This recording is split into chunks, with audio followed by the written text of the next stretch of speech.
Alhamdulillahirabbil alamin. Asyhadu alla ilaha illallah wa asyhadu anna Muhammadan abduhu wa rasuluh. Allahumma shalli ala Muhammad wa ala ali Muhammad. Subhanaka la ilma lana illa ma 'allamtana innaka antal alimul hakim. Rabbi shrah li sadri wa yassir li amri wahlul 'uqdatam min lisani yafqahu qawli. Amma ba'd. Bapak Ibu semuanya, alhamdulillah kita sangat bersyukur kepada Allah atas nikmat yang sangat besar ini kita disampaikan oleh Allah usia, umur sampai pagi ini. Mudah-mudahan kita bisa memanfaatkan nikmat yang besar ini dengan sebaik-baiknya insya Allah. Dan mudah-mudahan ini menjadi bekal agar kita semakin bertakwa kepada Allah Subhanahu wa Ta'ala. Salawat dan salam kita sampaikan kepada junjungan kita Nabi Agung Muhammad Sallallahu Alaihi Wasallam. Sungguh kita bersyukur menjadi orang-orang yang dipilih untuk terus di atas sunnah-sunnahnya, dan mudah-mudahan kita istiqomah sampai nanti ketika kita dijemput oleh ajal untuk menghadap kepada Allah Subhanahu wa Ta'ala dalam kondisi yang terbaik, sehingga kita mendapatkan predikat kematian yang husnul khotimah insyaallah. Bapak Ibu semuanya, sebelum semuanya saya mengucapkan sugeng riyadi, taqabbalallahu minna wa minkum, taqabbal ya karim, qulu amin wa antum bi khair. Mudah-mudahan kita semua diterima seluruh amalnya kemarin di bulan Ramadan insya Allah. Kemudian kita disampaikan lagi di bulan Ramadan tahun depan insya Allah. Harapan kita tentu sangat ingin bertemu Ramadan lagi karena keistimewaan yang ada di dalamnya insya Allah. Nah, Bapak Ibu semuanya, pagi ini insya Allah tematik mudah-mudahan memberi manfaat. Kita tahu Bapak Ibu semuanya, ketika di bulan Ramadan Rasulullah bersabda, "Atakum Ramadan syahrun mubarak." Telah datang bulan Ramadan, bulan yang penuh keberkahan. Kemudian kalau kita baca sampai ke bawah hadisnya, dikatakan tuftahu abwabul jannah, dibuka pintu surga, wa tuftahu abwabus sama, dibuka pintu langit, kemudian ditutup pintu neraka, dan ada kalimat wa syufidatis syayatin, setan-setan dibelenggu. Berarti setelah bulan Ramadan nggak lagi dibelenggu nih. Gini apa nih? Karena memang itu kekhususan di bulan Ramadan. Jadi kita sekarang sadar sepenuhnya bahwa secara zatnya bulan Syawal memang berbeda dengan bulan Ramadan. Semangat kita di bulan Syawal dengan bulan Ramadan itu berbeda Pak Ibu. Pasti berbeda, ada yang berkurang. Saya pribadi alhamdulillah sepanjang bulan Ramadan dikasih sehat oleh Allah. Jadi bangun dalam kondisi ringan. Begitu masuk Syawal, satu Syawal udah flu. Subhanallah. Jadi memang secara zatnya bulan Ramadan itu udah istimewa. Dan di antara keistimewaannya adalah wasyufidatis syayatin, yaitu dibelenggu setan. Sekarang sudah tidak lagi dibelenggu. Jadi kita sadar sekarang sepenuhnya bahwa tantangan kita lebih besar. Maka kalau hari ini kita bisa duduk seperti ini insya Allah adalah karunia min fadlillah, betul-betul dari Allah Subhanahu wa Ta'ala. Kita didudukan seperti ini tuh betul-betul nikmat yang besar, masya Allah. Ya, alhamdulillah sebagian jamaah ya ke saya nih, sudah mulai belum Rabu gitu. Ada 4-5 orang gitu. Masya Allah, semangat berarti, masya Allah gitu. Alhamdulillah. Nah Bapak Ibu semuanya, saya akan meng-highlight bagian itu, bagian wasyufidatis syayatin, bahwa setan-setan dibelenggu di bulan Ramadan sekarang tidak lagi. Maka kita harus ingat, berulang kali dalam Al-Quran Allah berfirman, inna syaitana lil insani aduwwum mubin. Sesungguhnya setan bagi kalian manusia itu musuh yang sangat nyata. Nah ini kan perlu dipahami oleh kita, karena sesungguhnya faktor eksternal dari maksiat itu ya setan gitu. Kita punya potensi di dalam diri kita untuk berbuat buruk, tetapi kalau kita bisa mengendalikan insya Allah baik-baik saja. Tapi ketika ditiup-tiup, diberi was-was oleh setan, maka kita bisa melakukan sesuatu yang di luar syariat. Subhanallah. Maka sekali lagi berulang kali Allah Subhanahu wa taala menyebutkan innasyaitana lil insani adu. Ketika jenengan memperhatikan di dalam Quran surah Yusuf misalnya nggih. Wasyamsa wal qamara ra'aituhum li sajidin. Habis itu nanti bapaknya bilang ke Yusuf kan, itu kan Yusuf menceritakan mimpinya itu. Kemudian ayahnya mengatakan, qala ya bunayya la taqsus ru'yaka ala ikhwatika fayakidu laka kaida inna syaitana lil insani aduwwum mubin. Jadi kamu jangan cerita ya ke yang sedulurmu gitu. Bayangkan sekarang ini antar saudara nih. Satu saudara mendapatkan nikmat, dianggap mendapatkan kasih yang lebih dari ayahnya. Kemudian kebetulan dia bermimpi tentang mimpi yang kalau ditakwil itu adalah sebuah keutamaan. Itu saja suruh jangan cerita yang sedulurmu. Ceritanya sedulurmu bakal diganggu setan. Untuk ngojo-ojoki dirimu, untuk menyesatkan supaya kamu dicelakai. Maka diingatkan inna syaitana lil insani aduwwum mubin. Demikian kita Bapak Ibu semuanya. Kita masuk sama itu udah kayak gitu tuh, dari bisik-bisikin. Sing wis ora tahajud lah, sing wis ora duha lah gitu. Ala wis liwat Ramadan wae kok. Bisa seperti itu. Dan lebih malas. Naudzubillah, kita akan lebih malas. Maka mudah-mudahan kemenangan kita sebagaimana kita mengatakan ya, minal aidin wal faidin gitu kan. Kemudian atau yang semisal itu, yang diantaranya adalah kita mendapatkan kemenangan. Kemenangan sesungguhnya adalah ketika kita masih bisa komitmen di luar bulan Ramadan untuk tetap ya mendekatilah bulan Ramadan itu. Kalau bulan Ramadan bisa 11 rakaat komitmen, sepertinya ya harusnya bisa begitu gitu. Mungkin kualitasnya nggak sebagus Ramadan, tapi ya jumlahnya minimal 11 lah. Nah, ini kan berarti setan mengganggu, tapi kita bisa sedikit netralisir insya Allah. Nah, tapi Ibu semuanya, dulu ketika saya di Mahat sering diingatkan setelah Ramadan tentang bab ini, bab tentang perangi setan. Karena kita sadar bahwa setan sekarang sudah dilepas, maka perangi setan itu kita harus amat-amati. Ada sekitar 11-an. Mungkin hari ini saya bahas sebagian. Kita mempelajari ini Bapak Ibu semuanya, kita mempelajari ini, apa yang hendak saya sampaikan ini, agar kita nggak menirunya maksudnya. Gitu. Jadi perangi setan itu ini loh kata Allah. Kemudian kita jangan tiru ya, karena setan itu buat kalian musuh yang nyata. Gitu. Jangan diikuti perilakunya. Perilaku ciri khas setan itu banyak sekali. Kalau dalam hal fikih, misalnya fikih memberi, fikih menerima, fikih makan, itu dia menggunakan tangan kiri. Ya, dia memberi dengan tangan kiri, menerima dengan tangan kiri, makan dengan tangan kiri. Itu contoh fikih perbuatan setan. Ya, kita jangan tiru seperti itu. Bagaimana orang kidal? Kidal juga tetap pakai tangan kanan. Walaupun dia olahraga pakai kidal, tetap dahar pakai tangan kanan.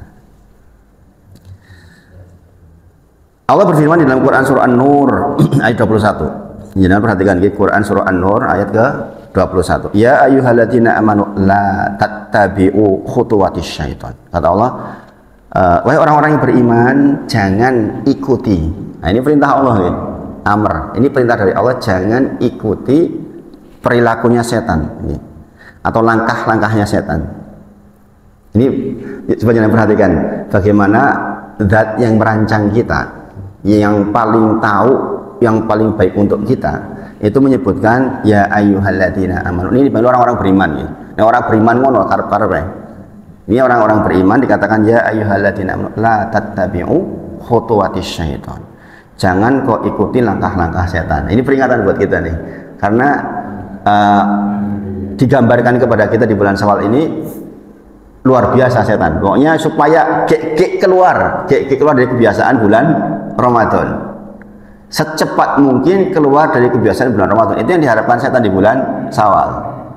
Makanya kalau jenengan sekarang kok sholat malamnya wis karek telu termasuk cepet ya.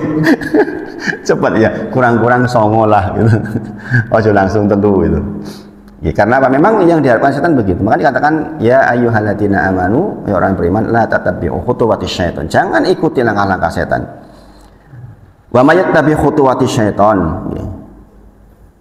Jadi siapa yang mengikuti langkah-langkah setan, maka sesungguhnya dia menyuruh, maka fa innahu ya'muru bil fahsya'i wal munkar. Barang siapa yang mengikuti langkah-langkah setan, ketahuilah dengan jelas ini Allah sebutkan, setan itu pasti mengajak kepada fahsya wal munkar, pasti perbuatan buruk, perbuatan keji. Jadi kalau kita kipas-kipasi setan, kalau kita mau ya pasti pilihnya cuma dua itu, fahsya wal munkar. Walau la fadlullahi alaikum wa rahmatuhu, seandainya bukan karena karunia dari Allah, rahmat dari Allah, mazaka minkum min ahadin ahada, maka tidak satupun di antara kalian itu disucikan, bersih maksudnya selamanya. Itulah mengapa saya katakan dari awal bahwa kita tuh bersyukur betul kepada Allah diberi seperti ini, ya, diberi taufik untuk bisa duduk seperti ini, karena memang begitu, karena nggak setiap orang diberi seperti itu. Kalau bukan karena fadilah dari Allah, kalau bukan karena rahmat dari Allah, maka tidak satupun di antara kalian itu disucikan, mazaka, tidak disucikan kita. Kita tuh menjadi baik itu karena Allah berkehendak kepada kita kebaikan.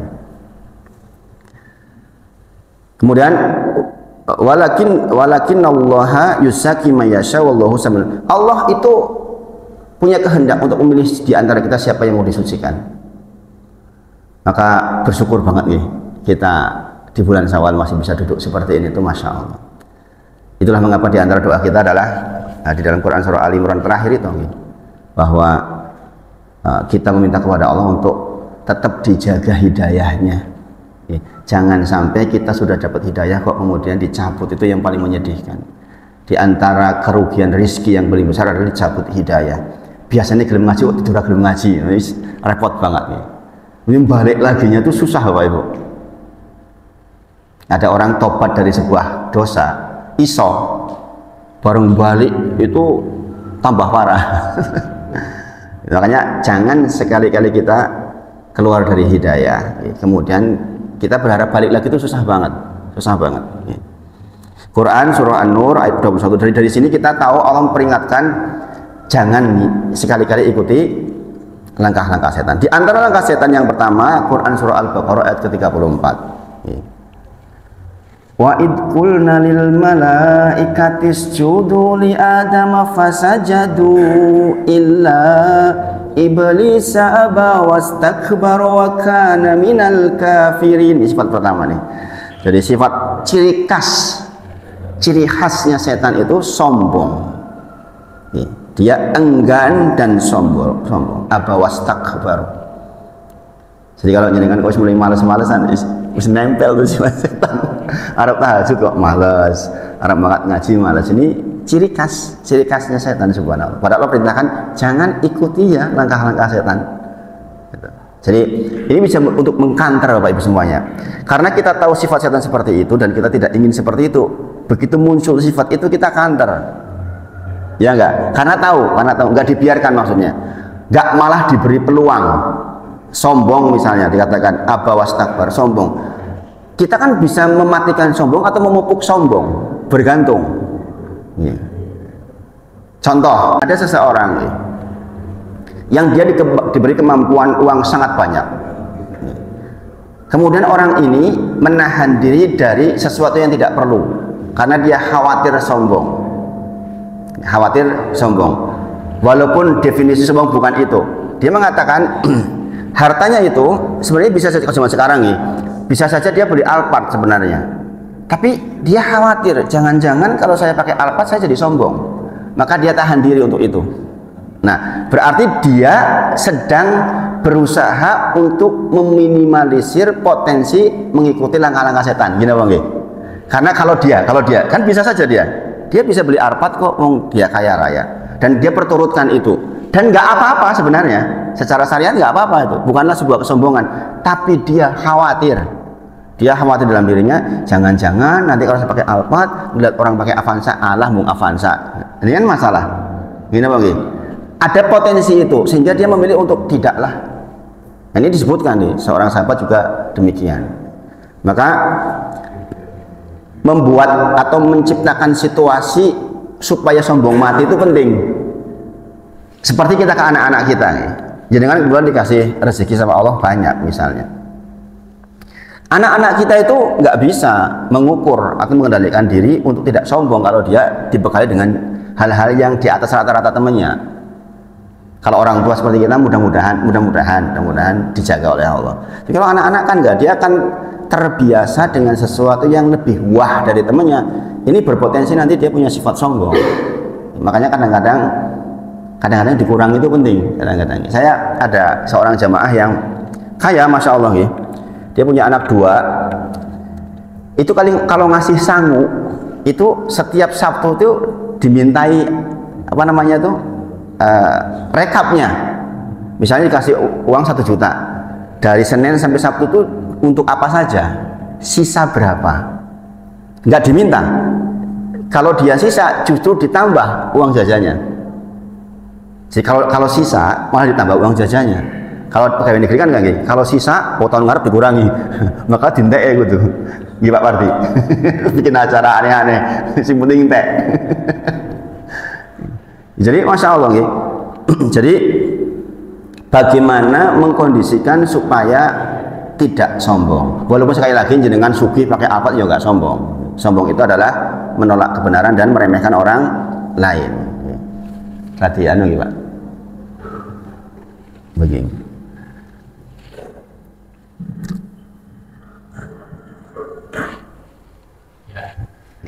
Oh, feedback ya, tadi feedback. Jadi sekali lagi di antara sifat yang menjadi ciri khas setan adalah kesombongan.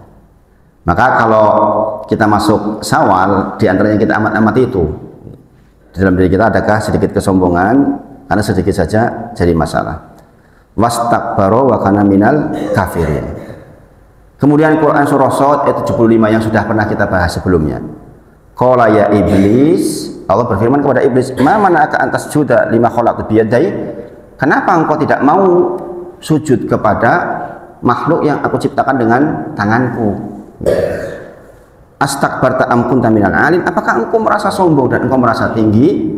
Kemudian kita tahu jawabannya nggih. Jawabannya iblis adalah khalaqtani min nar wa khalaqtahu min tin. Kau ciptakan aku dari api, kau ciptakan dia dari tanah, maka aku lebih utama seharusnya. Perasaan, sekali lagi ya, sombong itu kok perasaan. Maka di antara sombong, ini penting Bapak Ibu, dari ayat ini kita tahu, di antara yang membuat orang sombong atau terpupuk sombongnya adalah persoalan dia apa. Misalnya contoh, saya nasabnya orang hebat. Dulu tuh saya itu, mbah saya itu bupati, misalnya seperti itu.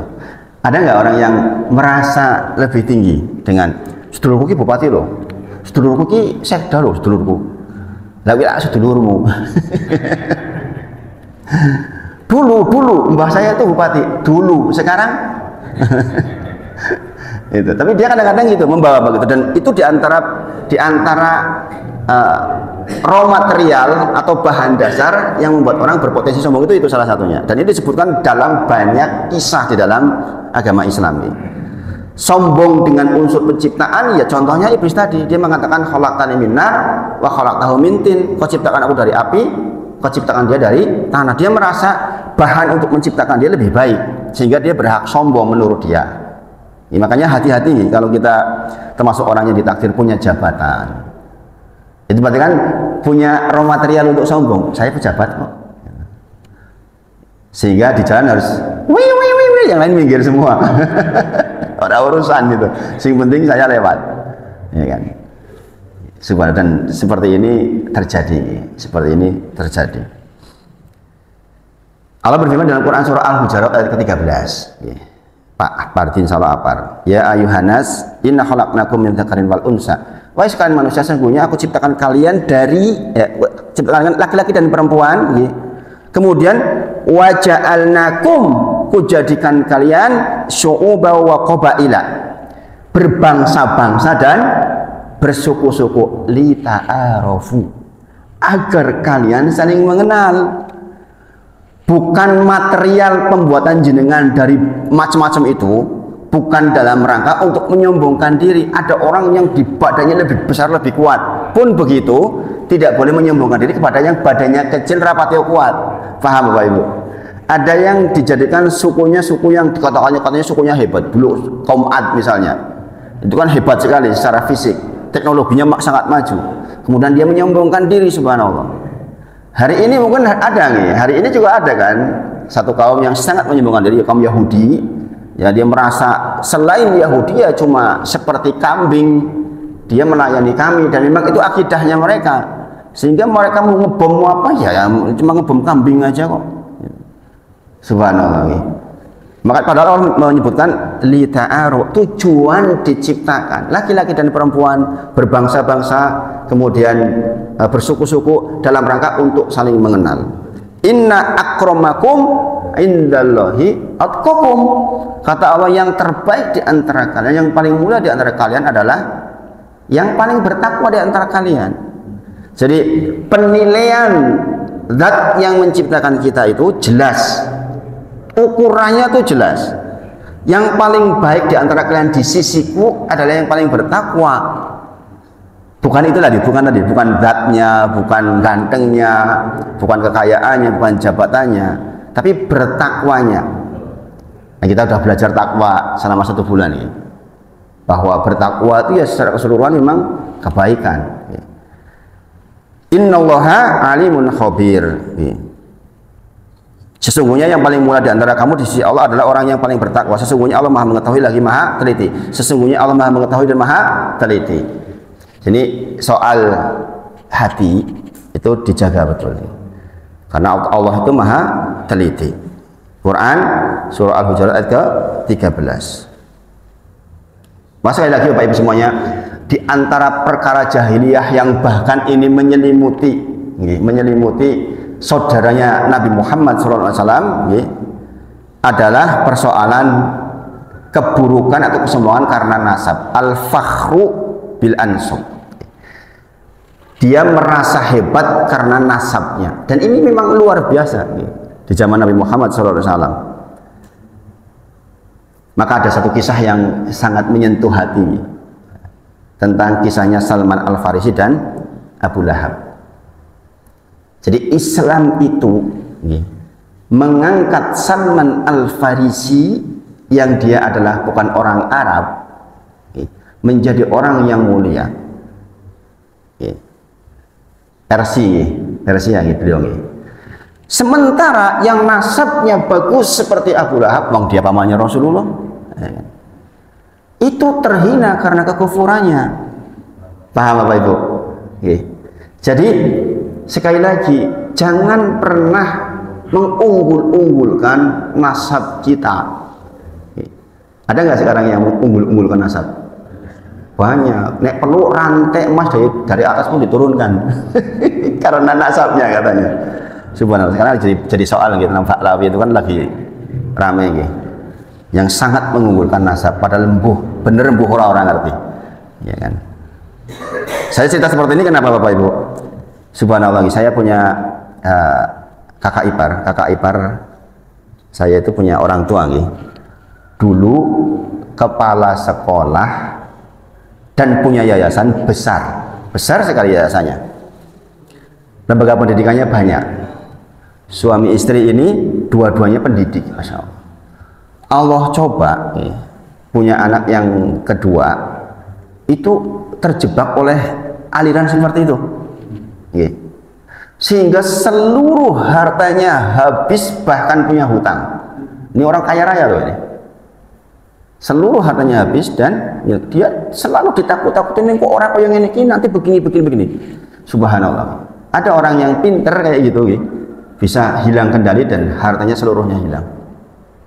Ada orang yang sudah umur mendekati 70 tahun yang ditumpuk sekian waktu, kaya raya, hilang dalam seketika. Subhanallah. Saya menyaksikan langsung. Subhanallah. Karena apa? Karena tadi itu dia percaya kepada orang yang mengunggul-unggulkan nasabnya. Subhanallah. Kasihan ya sekarang sampai harus berhutang-hutang.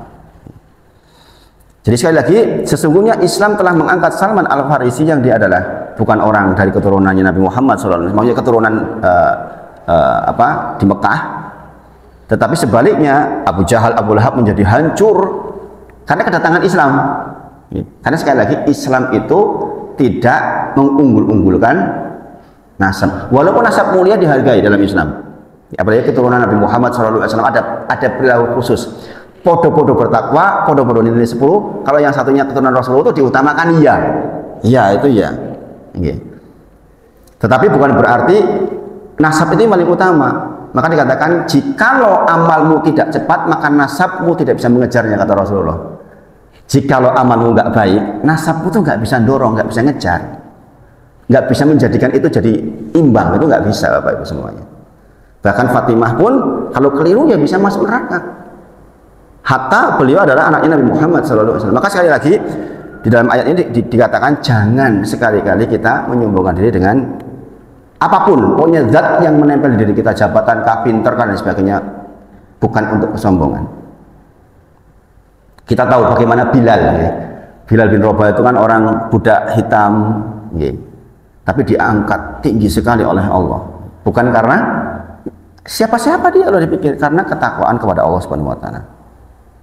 Makanya dengan ingat ya, ada satu kisah yang menakjubkan untuk ibu-ibu khususnya, Ibnu Abbas itu mengabarkan, ala aduluka imra'atin min ahlul jannah, maukah ku beritahukan tentang seorang wanita yang dia adalah penduduk surga, imra'atun sauda, dia adalah perempuan yang hitam legam.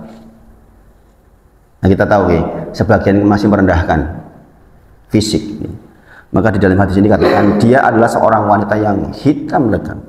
Dia datang kepada Rasulullah, ya Rasulullah, sesungguhnya aku tuh punya penyakit ayan. Ini hadisnya menakjubkan kalau dibaca satu persatu, Masya Allah. Kemudian ketika ayan itu kumat, maka mohon maaf, baju saya itu terlepas, jadi kelihatan auratnya. Yang namanya orang ayan kan nggak kerasa, akhirnya terlepas, terlihatlah auratnya. Maka kemudian dia minta kepada ya Rasulullah, doakan saya, mintakan kepada Allah supaya saya sembuh. Maka apa jawaban Rasulullah? Jangan perhatikan, ibu-ibu ini perhatikan. Ini istri saya dengar ini nangis loh ini. Istri saya dengar kisah ini nangis ini. In syi'ta, jikalau kau mau, maka aku doakan kepada Allah dan kau sembuh. Wa in syi'ta, dan jikalau kau mau, engkau bersabar dengan sakitmu itu, walakil jannah, maka buatmu surga. Apa jawaban perempuan ini? Ya Rasulullah, saya pilih sabar ya Rasulullah. Saya pilih sabar. Tapi tolong untuk yang buka aurat, doain ke Allah gitu. Jadi dia hanya didoakan supaya tidak terbuka auratnya ketika ayan. Bapak Ibu semuanya, coba jangan perhatikan. Kenapa istri saya nangis? Kadang-kadang pilihan hidup itu berat. Berat memang Bapak Ibu, berat. Kita itu memilih hidup sangat sederhana, Bapak Ibu semuanya. Kita memilih hidup yang insya Allah jajan pun hitung jari lah. Jika punya keinginan yang berbau tidak manfaat, kita tahan diri, Bapak Ibu. Bukan tidak punya keinginan, namanya perempuan punya keinginan, pengen beli tas misalnya, pengen beli daster bagus, mungkin begitu nih. Istri saya bisa tahan itu. Dia nangis kenapa? Dia melihat ini loh, perempuan ini mengatakan, saya pilih sabar ya Rasulullah. Karena Rasulullah mengatakan apa? Jikalau engkau sabar, walakil jannah, buatmu surga. Artinya dia memilih penderitaan dengan penyakit ayannya, yang itu menderita kan itu, tetapi berbuah surga. Dia memilih, kita memilih untuk mungkin hidup yang sederhana, asal tidak melanggar aturan-aturan. Saya bersabar untuk hidup sederhana, mudah-mudahan dengan itu surga. Paham Bapak Ibu? Paham Bapak Ibu? Nah ini kan pilihan yang berat sebenarnya.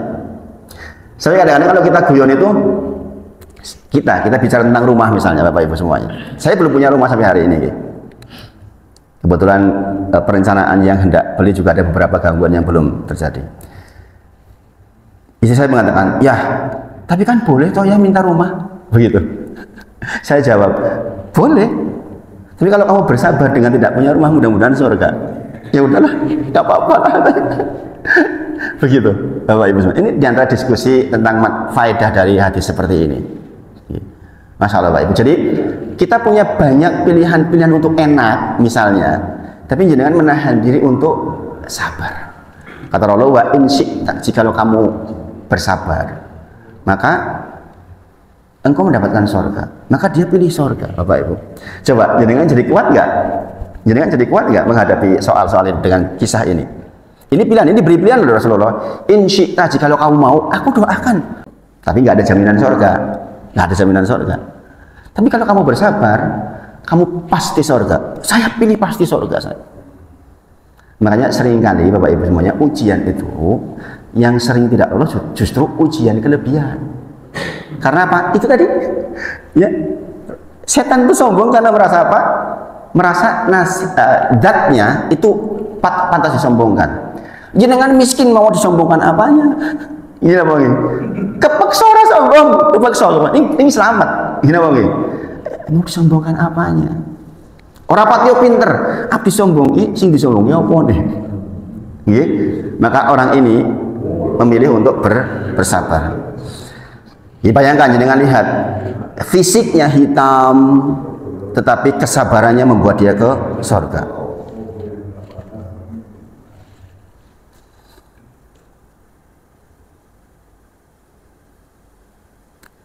Dan kita harus ingat bahwa sombong itu tempat kembalinya adalah neraka. Dan dikatakan seburuk-buruk tempat kembali adalah itu. Tempat kembali berarti wis tuh nang kono bae, balik nang kono bae pripun coba. Seburuk-buruk tempat kembali kata Allah. Jadi kalau jenengan kembali kok jurusannya neraka, ya itulah seburuk-buruk tempat kembali. Kalau kita ingat itu berarti kita harus hati-hati sekarang kan, supaya nggak kembali ke sana. Kadang-kadang kita sombong karena cantiknya kita, sombong karena pakaian, sombong karena mobil, sombong karena tas, sombong karena kedudukan, sombong macam-macam ya, macam-macam. Makanya sekali lagi jangan menciptakan suasana yang membuat kita berpotensi sombong. Walaupun sekali lagi kalau jangan kaya kan boleh tadi kan, secara hadis boleh. Jangan kaya raya, jangan beli Pajero Sport itu boleh-boleh saja. Dan itu bukan kesombongan kalau bisa menjaga diri. Tapi kalau dengan Pajero Sport ini geser-geser orang lain, nah, ini sombong itu. Dan itu banyak terjadi, banyak terjadi. Sampai ada meme di YouTube itu, nek wis nganggo Fortuner karo Pajero Sport kok terus dadi ugal-ugalan. Ada kayak gitu tuh sampai meme. Karena sering ketemu begitu nggih. Sering ketemu karena merasa gede itu loh. Ya iso menawa nabrak orang mati kok. Nah, padahal tabrakane padha wae mati. Itu yang pertama sombong. Maka perhatikan di bulan Syawal ini Bapak Ibu, karena tidak lagi sufi disayatin, tidak lagi dibelenggu setan-setan, maka sifat ini akan menghantui kita. Yang kedua adalah hasad. Sifat yang menjadi ciri khas setan yang akan ditanam kepada kita di bulan Syawal ini adalah hasad. Hasad. Ingat ya Bapak Ibu, hasad itu bertingkat-tingkat. Secara asal, kalau jangan lihat referensi hadis, secara asal hasad yang asli itu kita ingin orang yang dapat nikmat, ya kan? Nikmatnya hilang pindah ke kita. Ini apa nggih? Orang dagang jejeran, dagang pisang, satunya laris banget, satunya enggak, maka dia hasad. Hasad dengan definisi dia ingin ojo kasih laris toh, aku wae sing laris. Gini apa nggih? Ini asalnya asli hasad begitu itu. Tetapi jangan perhatikan, yang namanya iblis itu nggak begitu, setan itu nggak begitu. Dia tuh hasadnya levelnya lebih parah. Aku rekoso ora apa-apa, sing penting dheweke ya rekoso. Paham Bapak Ibu? Paham? Kita nggak laris nih. Ada orang laris, sing penting dhek ora laris. Podo-podo ora laris, ora apa-apa. Ini setan.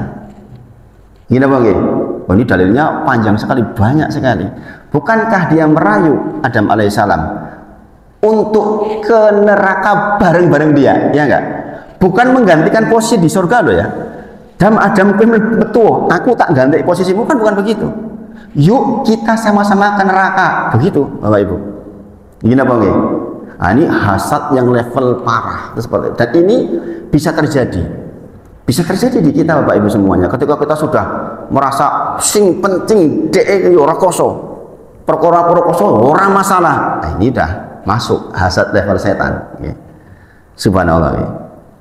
Gak apa-apa, yang penting sama-sama miskin. Udah betul itu nih. Inilah hasadnya iblis. Yang penting banyak yang menjadi teman dia di neraka jahanam. Itu targetnya iblis, targetnya setan, Bapak Ibu. Maka hati-hati. Jadi lebih parah nih. Dia serangannya lebih parah. Di dalam Quran surah Fatir ayat 6 dalilnya. Quran surah Fatir ayat ke-6. Inna syaitana lakum aduun.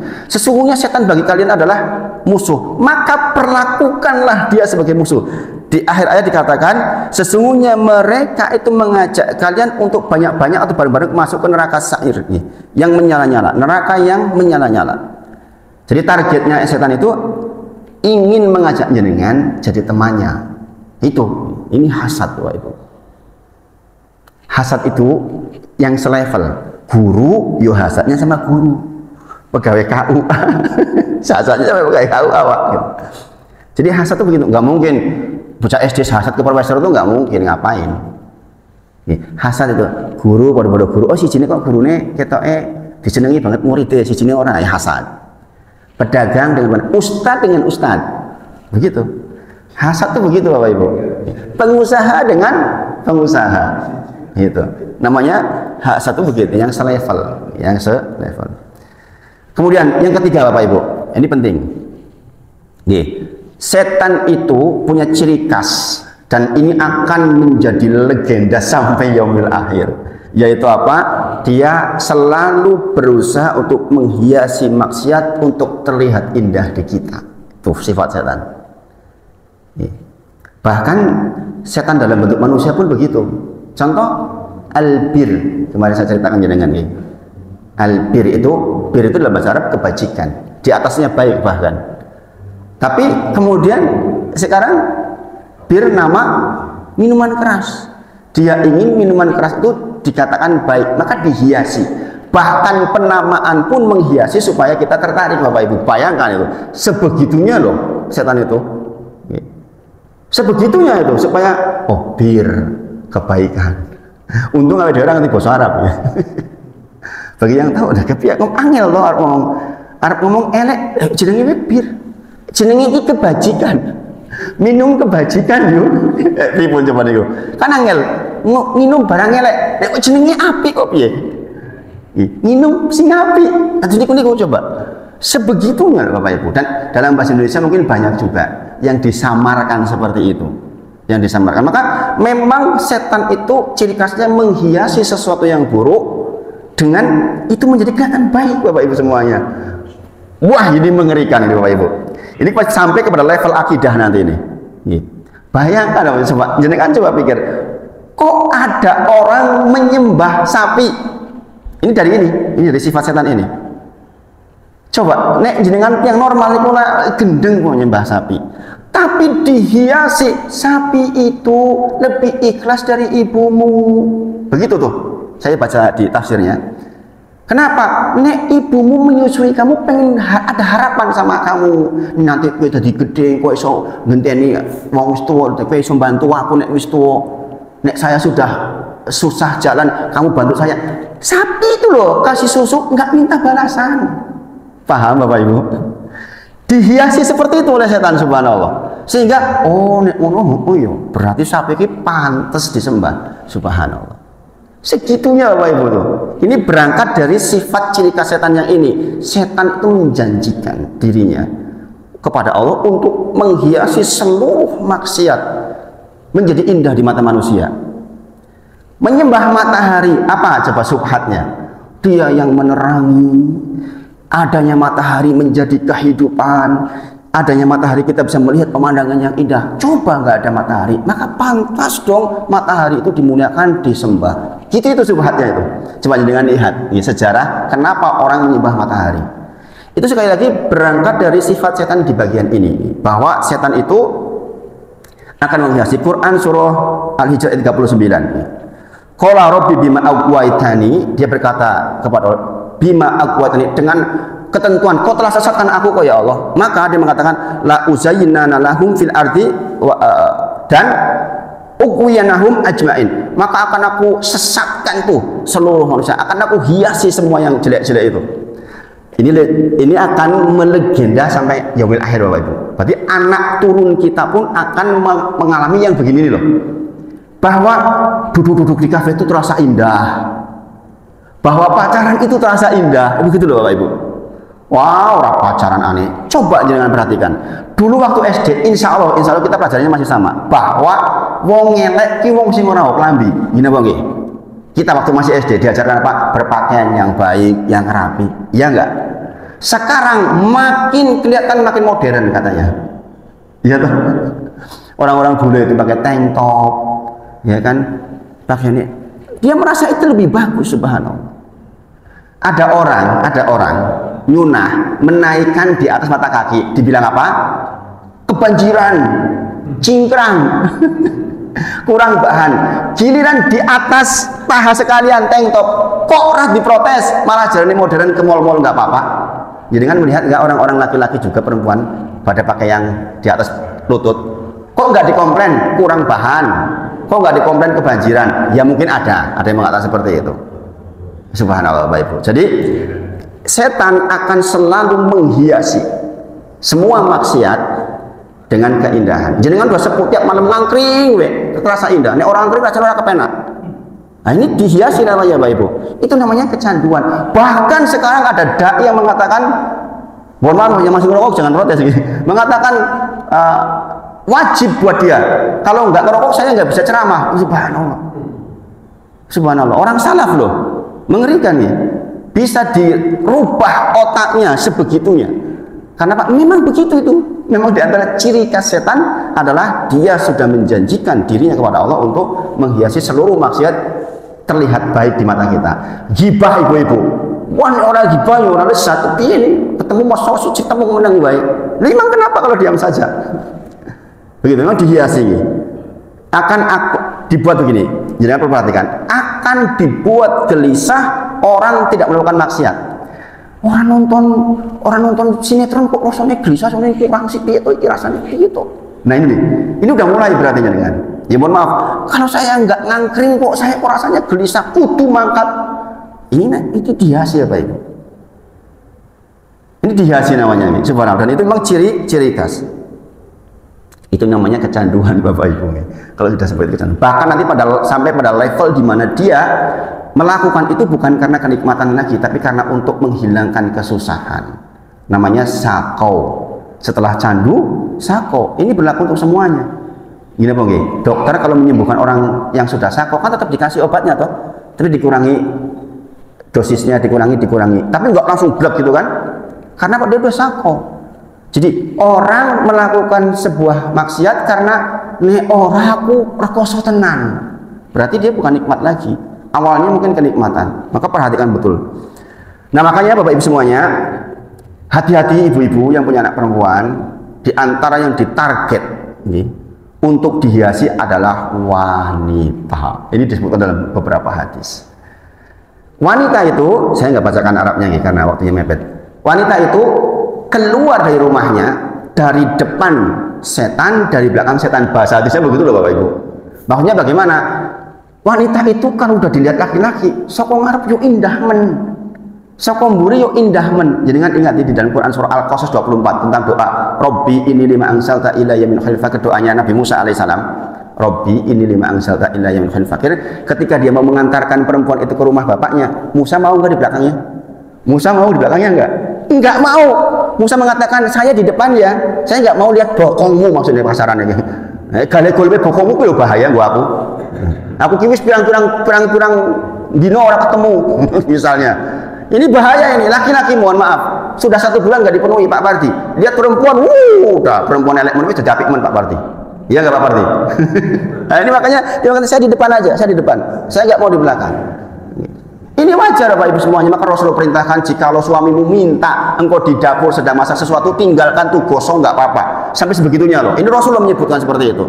Artinya apa? Yang ditarget oleh setan kali pertama diantaranya adalah wanita. Ini hadisnya banyak sekali. Maka wanita itu dari depan setan, dari belakang setan. Maksudnya sangat berpotensi setan tuh gandul di situ. Kalau jenengan nih Bapak Ibu semuanya, Seorang laki-laki sudah mulai merasa nyaman ngobrol sama istrinya orang lain, dengan istrinya sendiri nggak nyaman, ini udah gangguan setan. Nek duluan kalau bojone wong liya, ya, tenanan banget. Kalau bojone dhewe, megah, bosen, subhanallah. Mengerikan ya Bapak Ibu. Seharusnya orang Islam itu ngomong sama istrinya lebih nikmat. Ini apa nggih? Alah bosen karo bojone dhewe. Duluan kalau wong liya, bojone wong liya ketok semangatnya pol-pol, menyala-nyala, subhanallah. Karena Pak dihiasi, dihiasi. Maka sekali lagi kata Rasulullah, tidak ada fitnah yang lebih membahayakan bagi laki-laki dibandingkan fitnah minan nisa, daripada fitnah perempuan. Banyak nggak orang-orang hebat terjebak oleh perempuan? Banyak nggak? Banyak banget Bapak Ibu, banyak banget ya. Bojone wis ganteng. Bojone ganteng, bagus ya sugih, ini tetap kegoda. Saya dulu pernah cerita sama istri saya, nek wong lanang ngono ya rada patut ya. Jawaban istri saya, lah wong lanang kan pasangannya wong wedok. Berarti padha wae wedok ya gitu. Artinya laki-laki menggoda tuh menurut saya iji Pak rada patut gitu. Tapi perempuan menggoda, lah ya pasangannya laki-laki itu perempuan, ya perempuan juga menggoda. Subhanallah. Maka ibu-ibu tugasnya jagain anak-anak perempuan karena itu ditarget. Ya, memang di antara perilaku setan menghiasi wanita. Ya. Itu nggih. Jadi ini 3 ciri khas setan. Ya. Ada 11 sebenarnya nggih. Nanti kita bertahap mudah-mudahan bisa mempelajarinya. Yang nomor 4 nanti dibuka di rumah. Setan suka manusia membuka auratnya. Jadi salah satu yang akan disesatkan caranya pertama adalah membuka aurat. Maka Bapak Ibu semuanya punya keturunan jangan sampai dibiarkan membuka aurat. Kadang-kadang anak saya, ya teles ya orang sangat nggo kaos sakit to ya. Ngo jawab. Ya saya jawabannya, yo golek sing garing. Gitu. Kadang-kadang anak-anak kita kan suka males nih pakai kaos kaki perempuan. Padahal itu aurat. Dia mulai dari situ, mulai dari wis ora apa-apa lah mung sikil ora ketok. Lama-lama nanti munggah begitu prosesnya. Maka kita berkomitmen untuk menutup aurat. Nah itu Bapak Ibu semuanya, ini tematik, mudah-mudahan bermanfaat untuk mengingatkan kali bulan Syawal. Kita punya tantangan bersama, mudah-mudahan kita bisa istiqomah ke depan. Mudah-mudahan bermanfaat. Mohon maaf jika ada hal yang kurang pas di hati. Kita tutup dengan kafaratul majelis. Subhanakallahumma wa bihamdika, asyhadu an la ilaha illa anta astaghfiruka wa atubu ilaik. Wa akhiru da'wana alhamdulillahirabbil alamin. Assalamualaikum warahmatullahi wabarakatuh.